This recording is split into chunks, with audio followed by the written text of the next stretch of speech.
En mi último video, el bastante tontamente llamado Rourke's Drift Reads Like Bad Fanfiction, repasé algunas de las cifras crudas que rodean esa notable victoria británica, para demostrar mejor a todos cuán asombrosa es la idea de que debería haber sido algo remotamente cercano a una victoria en absoluto, al menos cuando estás mirando el panorama general sin prestar realmente atención a las circunstancias particulares.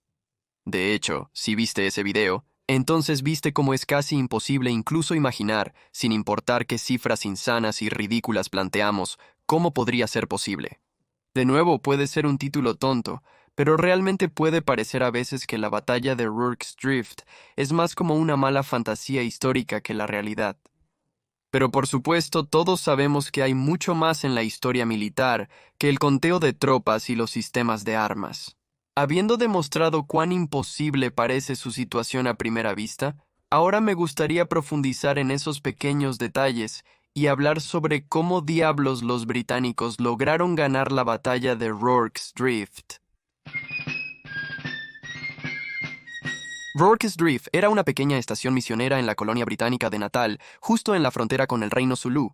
Antes de su invasión, el ejército británico acampó allí y convirtió sus dos pequeños edificios en un hospital de campo y un depósito de suministros. Previo a la invasión, el ejército británico estableció un hospital de campo y un depósito de suministros en dos edificios allí, dejando una pequeña guarnición para proteger este sitio estratégico. Naturalmente, la invasión no avanzó mucho. La fuerza fue casi aniquilada en Isandlwana a pocas millas cruzando la frontera. Fue hacia el final de esa batalla que un destacamento de Zulú se separaría de su ejército principal con órdenes de posicionarse en la frontera y cortar las líneas de comunicación y retirada británicas.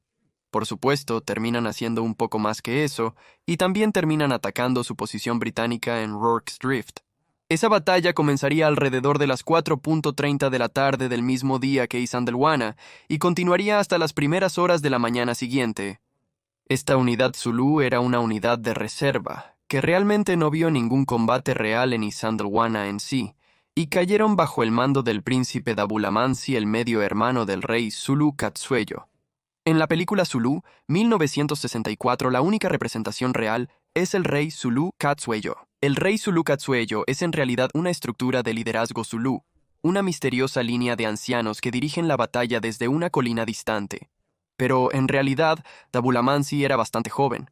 Estaba en sus primeros 40 años al menos en comparación con lo que vemos en la película, y algunos lo ven como demasiado agresivo, incluso imprudente como comandante.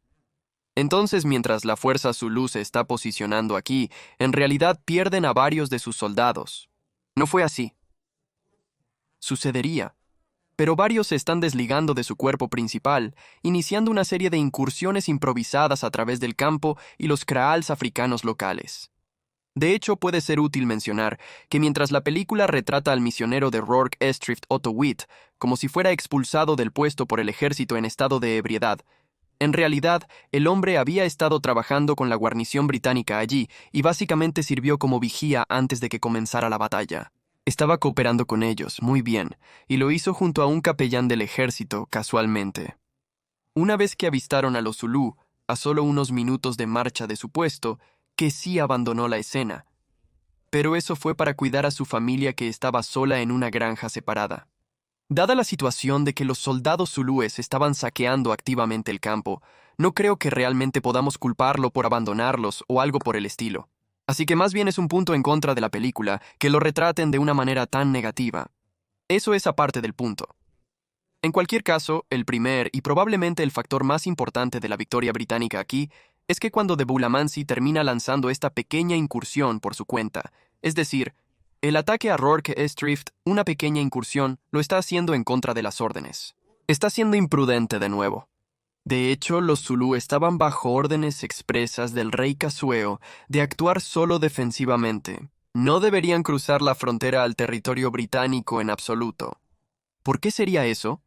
Si acababan de ganar una gran victoria, ¿por qué no aprovechar la ventaja, seguir con una serie de incursiones y ataques más grandes y planificados en posiciones británicas, tal vez incluso comenzar a marchar hacia Natal mismo? ¿Por qué no simplemente cruzar la frontera y tomar un depósito de suministros aparentemente mal defendido? Para un príncipe buscando probar su valor, estar en la frontera con 3 a 4 mil guerreros sin experiencia en combate y ansiosos por acción, parece un gran desperdicio. ¿verdad? No ganarás mucha gloria interceptando comunicaciones británicas y cortando retiradas sentado allí. No es glorioso. Bueno, a corto plazo, en el sentido táctico, tiene sentido pasar y ver si puedes tomar ese objetivo, continuar con la iniciativa. Actualmente, el desvío de Rourke está pobremente defendido, aunque es un punto crucial. Es un sitio estratégico importante en un cruce de río, y obviamente fue utilizado por los invasores como punto de partida. Si puedes entrar rápidamente, tomar el control de él antes de que pueda ser reforzado aún más, podrías ahorrarte muchos problemas en el futuro y ganar un poco de gloria además. Así funciona esta fuerza de reserva. Intentan tomar la iniciativa y adaptarse a una situación cambiante en el terreno. Y normalmente eso es exactamente el tipo de cosa que se alaba en los círculos militares. Pero aquí viene esa palabra desagradable de nuevo, contexto. Los Zulú no solo están luchando contra Natal, ¿verdad? No, no, no. El Imperio Británico es una potencia global con infinitamente más riqueza, prestigio y poder militar del que los Zulú podrían siquiera soñar. Si el rey Katsueo va a tener alguna esperanza de salir de esta guerra con alguna apariencia de independencia Zulú, el conflicto necesita mantenerse regional. Necesita mantenerse limitado solo a la colonia de Natal y al reino Zulú.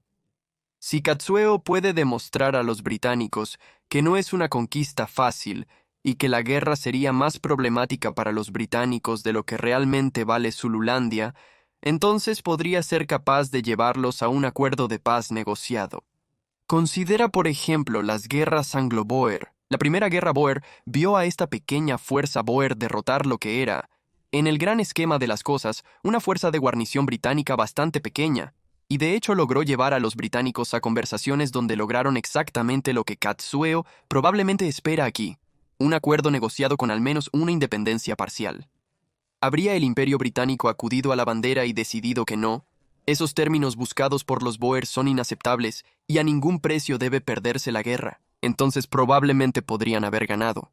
Podría haberles costado una cantidad irrazonable, incluso extraordinaria de riqueza y sangre, pero aún así podrían haberlo hecho si solo la voluntad estuviera allí.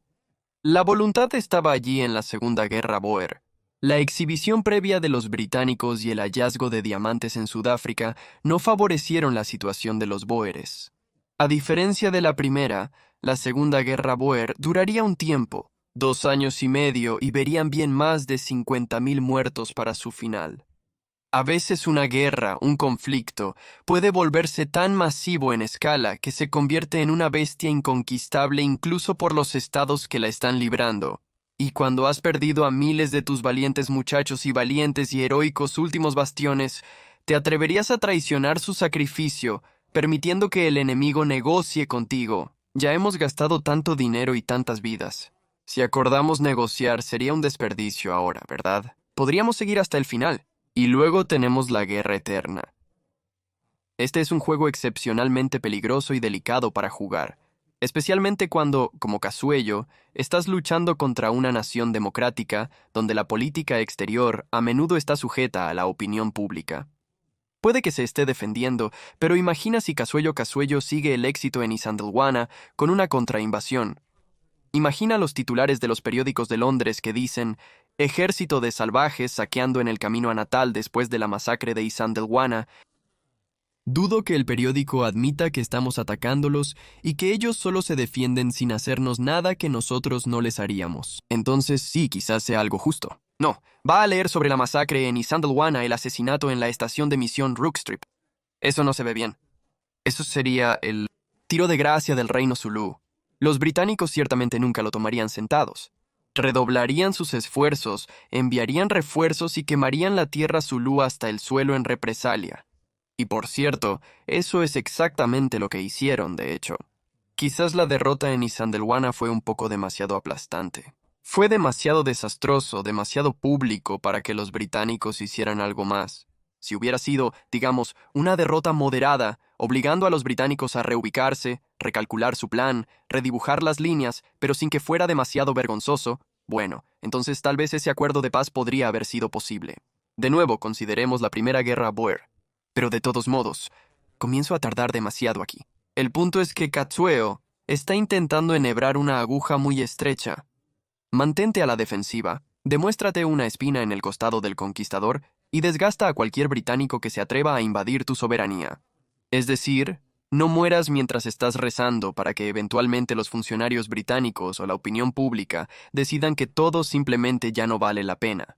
Entonces, y solo entonces, podrías tener una oportunidad de mantener tu poder contra un enemigo vastamente superior. Así que sí, mientras que tácticamente, a pequeña escala, podría parecer que tiene mucho sentido que el príncipe Dabuluman se tome la iniciativa y tome Rurkes Drift a nivel diplomático, hay cosas que podrías intentar hacer. Imagina, de nuevo, si después de Isandalwana, otro titular dice que las fuerzas zulúes capturaron una estación de misión que había sido convertida en un hospital y masacraron a su pequeña guarnición, especialmente después de que esos pocos valientes de la valiente 24 se negaron a rendirse, luchando hasta el último hombre, mientras defendían a sus enfermos camaradas de las lanzas de los zulúes, mientras el humo ennegrecido llenaba los cielos y todas esas otras tonterías, ya sabes, cosas tontas que los periódicos pueden hacer para avivar las cosas. Podrías decir, de hecho, que al ejército no le gusta mucho más de un desastre en un día, se ve mal en los periódicos, y molesta a los civiles en su desayuno. Y por supuesto, cuando un civil se molesta en su desayuno, podrían contactar a su... bueno, no realmente así, pero podrían contactar a su diputado, y el diputado podría dar un buen discurso, y de repente tienes un nuevo ejército masivo dirigiéndose a Zululandia con venganza en la mente. La política colonial e imperial puede ser caprichosa. Continuaré hablando sobre algunos elementos emocionantes que posibilitaron la victoria británica, porque mientras que en el nivel diplomático, eso puede ser una de las cosas más importantes en el gran esquema, y verás su importancia también mucho más fuertemente, creo, al final de todo esto, sigue siendo solo una parte de la historia. Ciertamente no explica por qué la guarnición británica no se rindió simplemente después del asalto inicial de los zulúes, sino que sobrevivió lo suficiente para esa victoria. Ese factor diplomático para jugar un papel en su supervivencia en absoluto. Pero antes de llegar a todo eso, por supuesto, otra palabra rápida con respecto a las personas brillantes, maravillosas y hermosas que me apoyan y mi trabajo en patreon.com. ¿Sabías que si solo el 0.5% de todos mis suscriptores se convirtieran en mis patrocinadores, no dependería en absoluto de los ingresos por publicidad o la monetización de YouTube? ¿Y sabías que puedes unirte a ese ilustre y prestigioso grupo de individuos que hicieron posible este video? Por cierto, durante un año entero por tan solo $10. Son $10 por el año completo, no mensualmente. Y esa membresía no solo te da la gratificante sensación de mantener este canal, sino un 25% de descuento en todos mis productos de la tienda Teespring. Te da tu nombre en los créditos de todos mis videos y acceso a esos videos una semana completa antes que el espectador común. ¿Sabías que puedes unirte a nuestras transmisiones en vivo exclusivas para patrocinadores cada quincena? Tendremos un torneo de Hearts of Iron 4 esta semana o la próxima. Bueno, más bien será esta semana para cuando estés viendo el video. Será esta semana cuando todos los patrocinadores vean ya que pueden hacerlo antes. ¿Entiendes a lo que me refiero?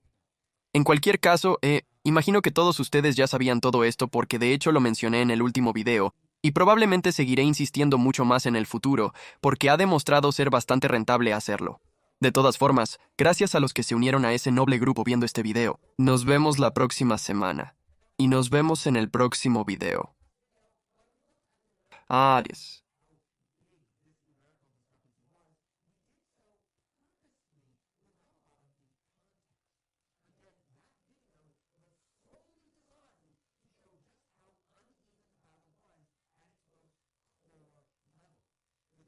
Como estudiante de historia británica, al ver el resumen de la batalla de Rorik's Drift en Wikipedia, piensas, wow, 153, eso es intenso.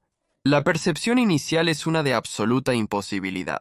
Eso es de lo que estábamos hablando en ese último video. Pero cuando los soldados zulúes cargaron contra los británicos en la vida real, no estaban en un vasto campo abierto. Hablemos de fortificaciones y cómo pueden cambiar drásticamente las probabilidades de retroceder, incluso cuando estás superado en número 20-1. Cuando se tomó la decisión de resistir y luchar contra los zulú en lugar de arriesgar una retirada, los británicos comenzaron inmediatamente a fortificar el vado de Rorik lo mejor que pudieron. El almacén y el hospital se construyeron como puntos fuertes naturales en el perímetro. Se utilizó mobiliario para barricar cualquier puerta que diera al exterior, y se hicieron pequeñas aberturas en las paredes para que los soldados dispararan, desde una forma de, seguridad relativa dentro del edificio. Por lo tanto, es extremadamente bueno. Se usaron bolsas de combate para construir una pared entre los edificios, junto a una pequeña pared de piedra existente, que es parte de un corral de animales, también conocido como kraal. Posiblemente lo digo mal, es un término en afrikaans, un kraal. Ahora, algo no representado frecuentemente es en realidad la altura de estas fortificaciones, la importancia de las escalas, por decirlo así. Al menos en algunas de las áreas, las paredes que los británicos construyeron eran demasiado altas para ser escaladas fácilmente por los zulúes. No eran solo estas pequeñas molestias a la altura de la cintura o del pecho. Los zulúes no podían simplemente saltar sobre ellas o dar un rápido paso hacia arriba y luego estás dentro del fuerte. Así que cuando esa ola de zulúes se desborda, no es como si simplemente fueran a hacer boop y de repente estuvieran dentro del fuerte apuñalando a la gente. Y eso se volverá muy importante en poco tiempo. Es una pared de gran tamaño. También vale la pena mencionar que cuando se tomó por primera vez la decisión de resistir y luchar, el teniente Chard en realidad tenía mucho más que sus últimos 150 hombres con los que hacer esa lucha. En realidad había unos 400 hombres para defender Rorke's Drift, un número bastante significativo de ellos provenían de los Carabiners nativos de Natal. Sin embargo, estos hombres que ya habían combatido en Isandlwana se estaban quedando sin munición, y lo más probable es que pudieran ver la escritura en la pared. Y así, después de comprarle un poco de tiempo a la guarnición al escaramuzar con los zulúes que se acercaban justo fuera de Rorke's Drift, finalmente abandonaron el puesto. De hecho, la guarnición estaba un poco molesta por perder este recurso invaluable y genuinamente salvavidas de estos cientos de chicos. Y en realidad, la guarnición disparó algunos tiros enojada a los hombres que huían. De hecho, terminaron matando a uno de sus cabos, un tal señor Guillermo Anderson. No fue tan cortés como podríamos pensar de otra manera. Y con sus números tan drásticamente reducidos, el teniente Chard tendría que cambiar un poco el plan. Entonces se construyó una pared interior, hecha de todas las cosas, de latas de galletas, desde el almacén y frente al kraal de piedra con el fin de construir básicamente una pequeña ciudadela dentro de las fortificaciones originales. Claro, al mencionar latas de galletas me refiero a cajas de tamaño considerable, no a las pequeñas cajas que podrían tumbarse como un exhibidor de tienda de comestibles. Esto está efectivamente convirtiendo las defensas de Rorke's Drift en un sistema modular, de modo que si alguna parte de la misión cae en manos del enemigo, los otros elementos podrían continuar haciendo una resistencia y apoyar las áreas que están en apuros, por así decirlo. Eso nuevamente se volvería un elemento crucial, significativo, en la supervivencia británica a todo esto. Lo que todo esto representa es efectivamente un multiplicador de fuerza dramático, de modo que este pequeño destacamento de 150 puede proyectar una cantidad de fuerza mucho mayor. Están tomando lo que comienza como unas probabilidades matemáticamente imposibles, que es lo que vimos en el último video, a su nivel más básico y fundamental. Las matemáticas literalmente no pueden funcionar. Y lo que están haciendo es que están haciendo todo lo que está en su poder para equilibrar esas cifras tanto como sea posible. En un sentido de juego, podrías decir que están agregando tantos modificadores positivos a su lanzamiento de dados como sea posible. Están optimizando al máximo. De todos modos, finalmente, veamos la batalla real ahora. Las fuerzas Zulú alcanzan Rorke's Drift cerca de las 4:30 p.m. Esto es después de que ya habían estado marchando durante unas 8 horas y media, habiendo comenzado a las 8 a.m. de esa mañana. Durante las próximas 8 horas y media, se lanzarían desde la base del barco, asaltando las fortificaciones británicas, y continuarían con escaramuzas de rifles durante otras 4 horas, hasta que el campo quedara en silencio alrededor de las 4 a.m. del día siguiente. Oh, y una cosa más a notar. Por lo que vale, estas son, de nuevo, tropas de reserva. Estos hombres no son todos, ya sabes, jóvenes en su mejor momento. Pero la edad promedio de muchos de estos guerreros zulúes es en realidad en sus 40 y 50 años. De todos modos, la batalla ha comenzado. Se lanzan 600 guerreros zulúes a la vez contra el muro sur británico. Espera, ¿600?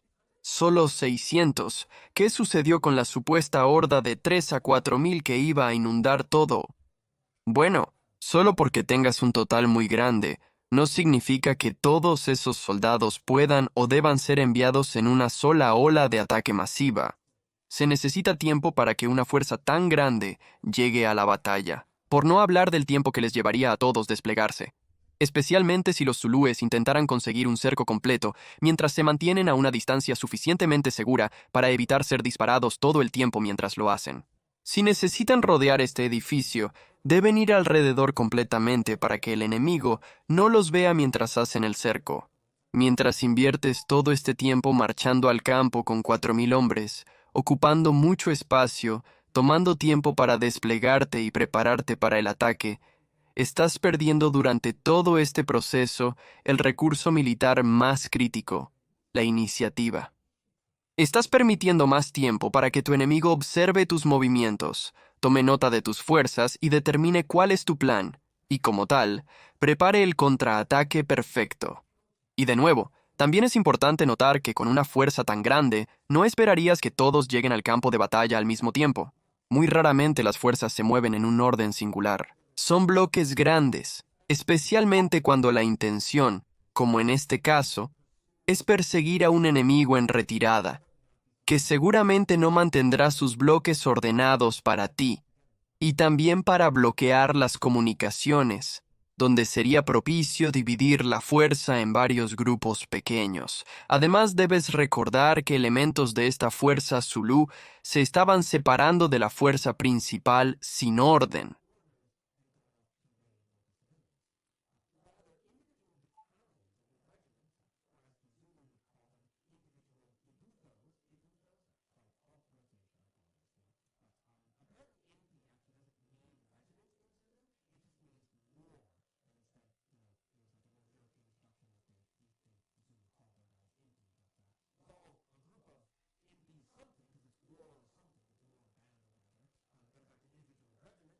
Es un ibuto.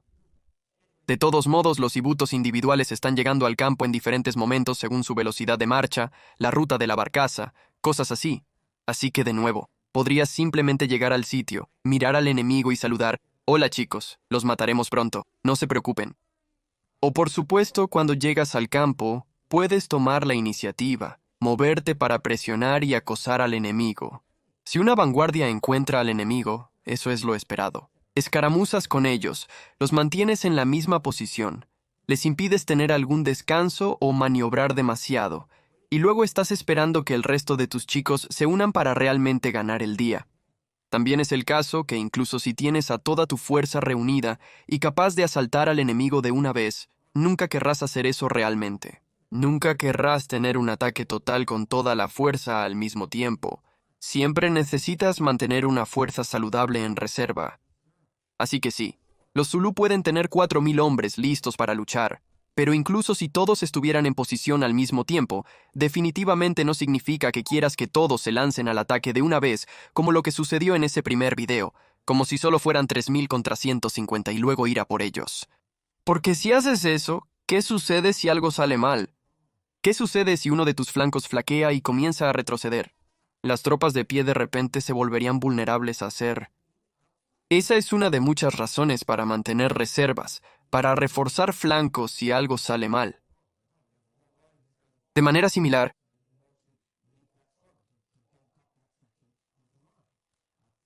por supuesto, se dice que ningún plan de batalla resiste al primer encuentro con el enemigo. Las situaciones en el campo de batalla cambian y se desplazan, y los individuos en el terreno están reaccionando a esos cambios en tiempo real con información inherentemente limitada.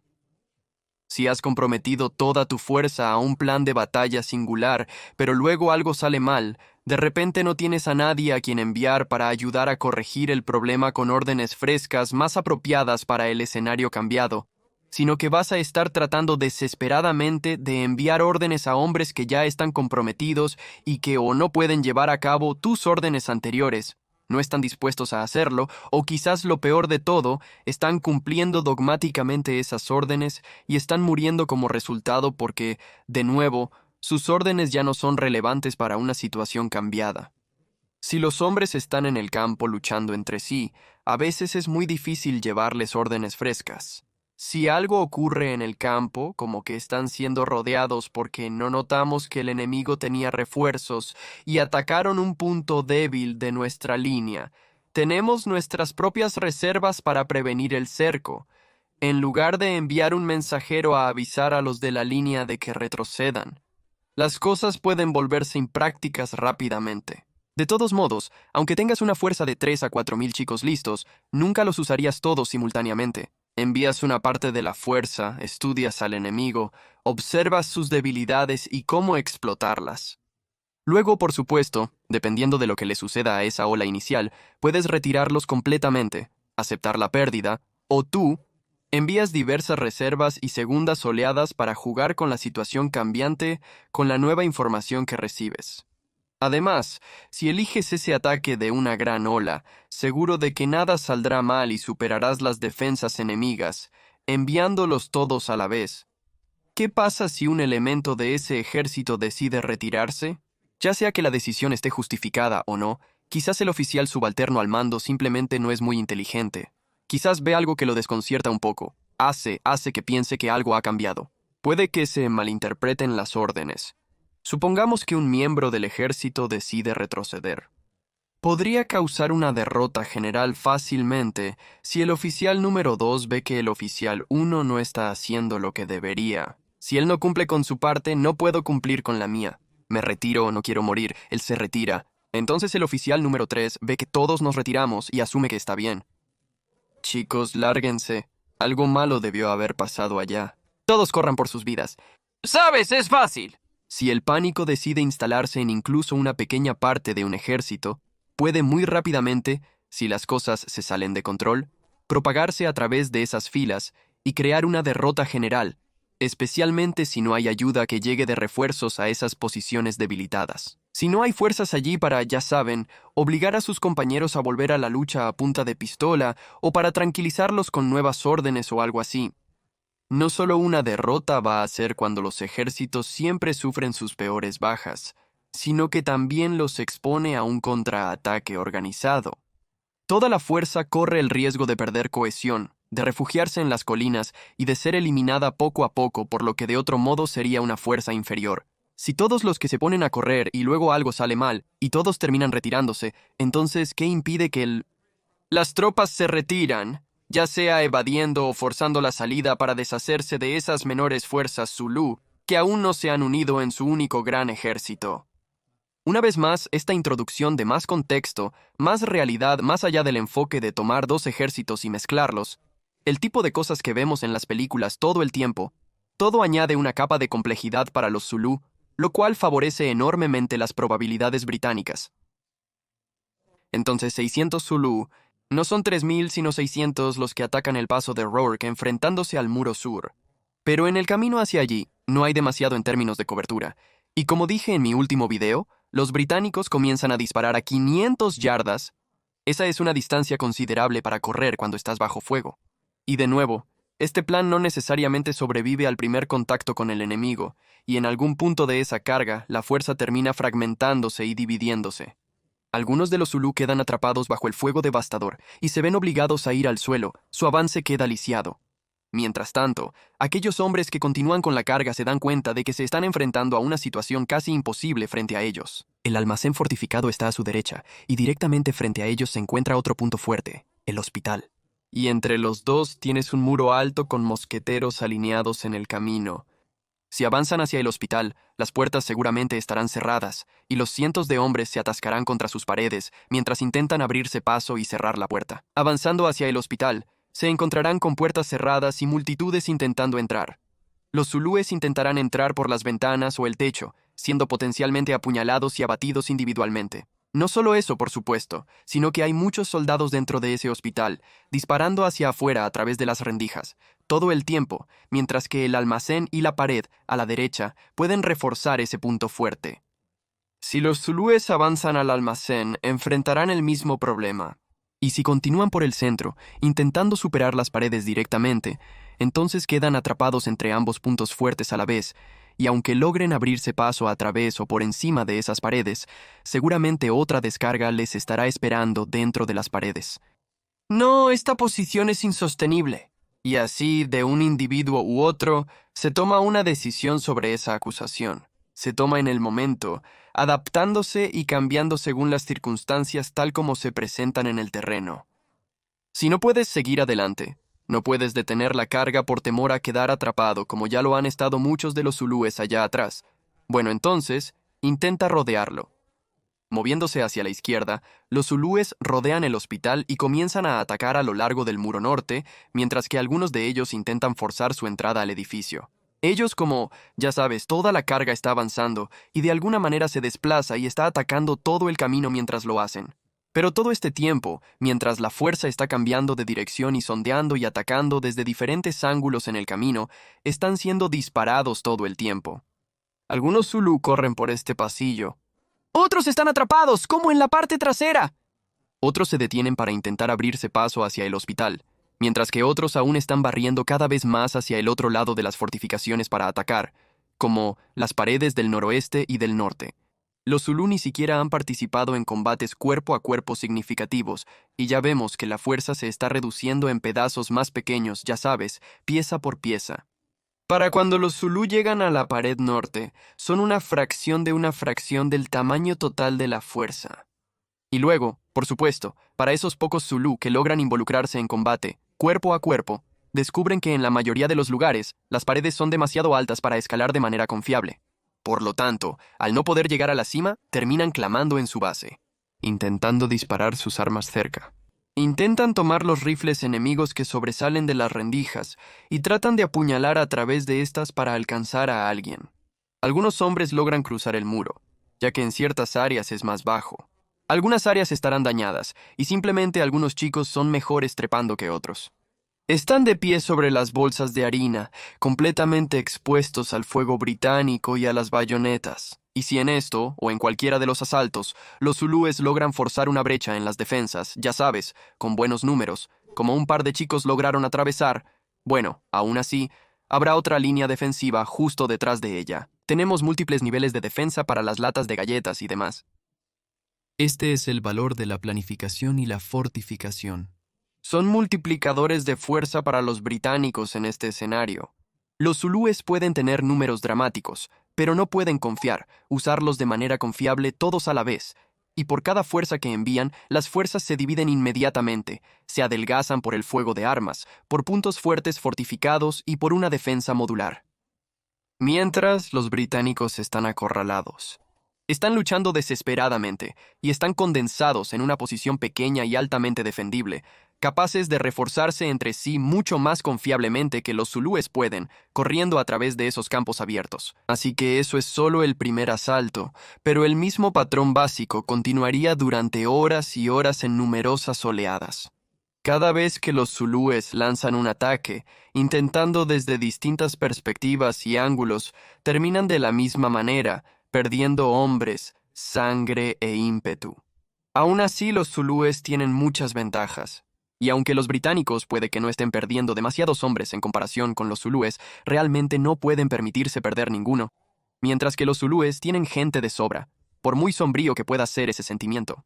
Y en crédito de los zulúes, porque no están comprometiendo a todo su ejército en esta única gran ola de ataque que luego falla, y tienes este gran vacío en medio donde no pasa nada, están dividiendo su fuerza en unidades más pequeñas. Son capaces de mantener un asalto más pequeño casi continuo en la línea británica, junto con, por supuesto, tener hombres disparándoles en la estación de misión con mosquetería que habían tomado de los británicos muertos en Isandlwana, están impidiendo que los británicos se dediquen a reparar sus obras defensivas.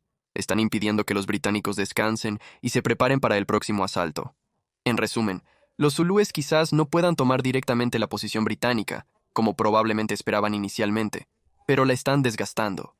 El hospital y el muro norte deben ser evacuados para las 6 p.m. debido a que la presión obliga a los británicos a condensar, haciéndolo insostenible, su perímetro defensivo.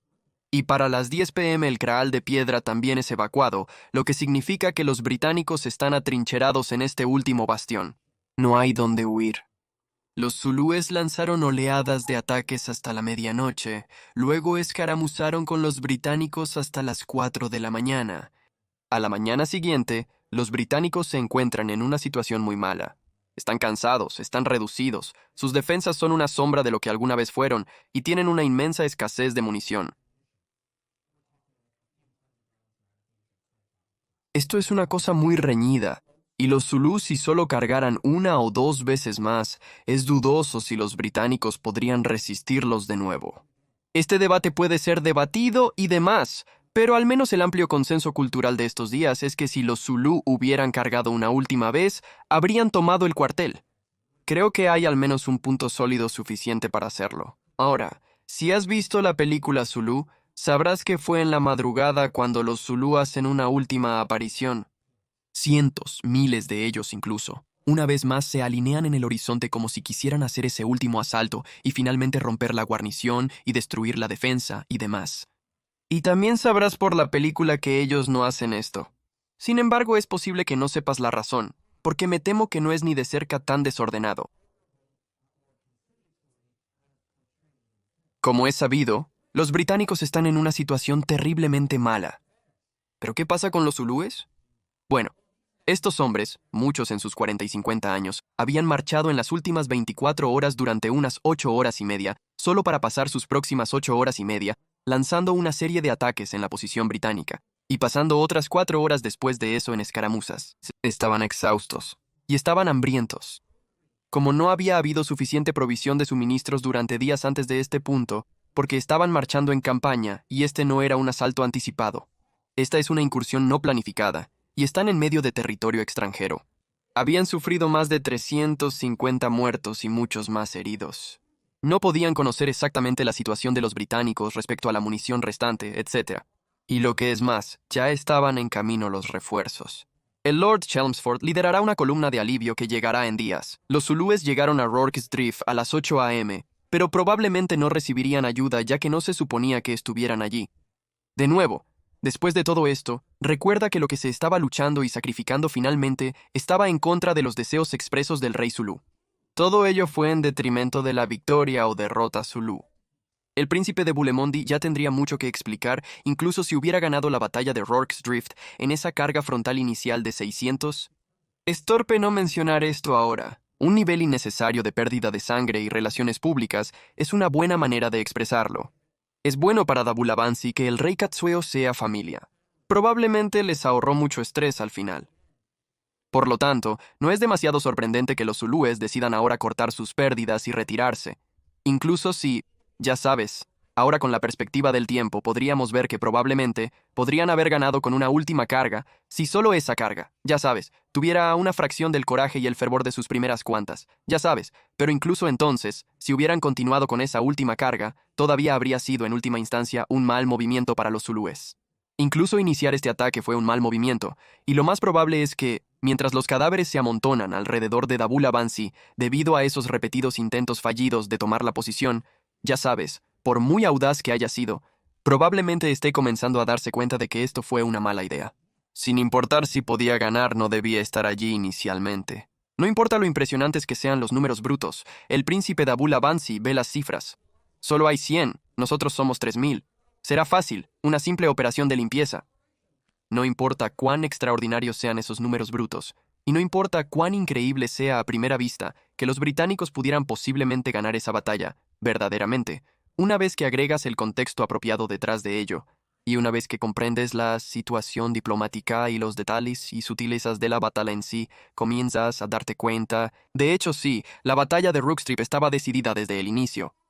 Pero ya sea a largo o corto plazo, esa certeza nunca estuvo a favor del reino Zulú.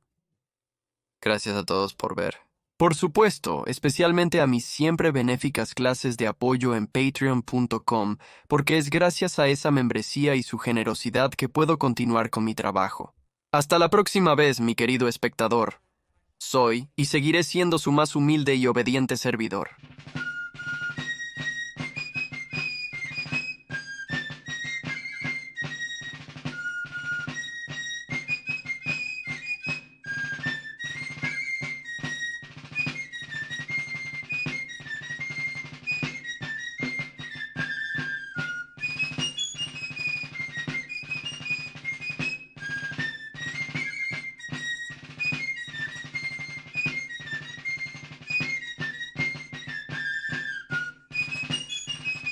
Gracias por ver.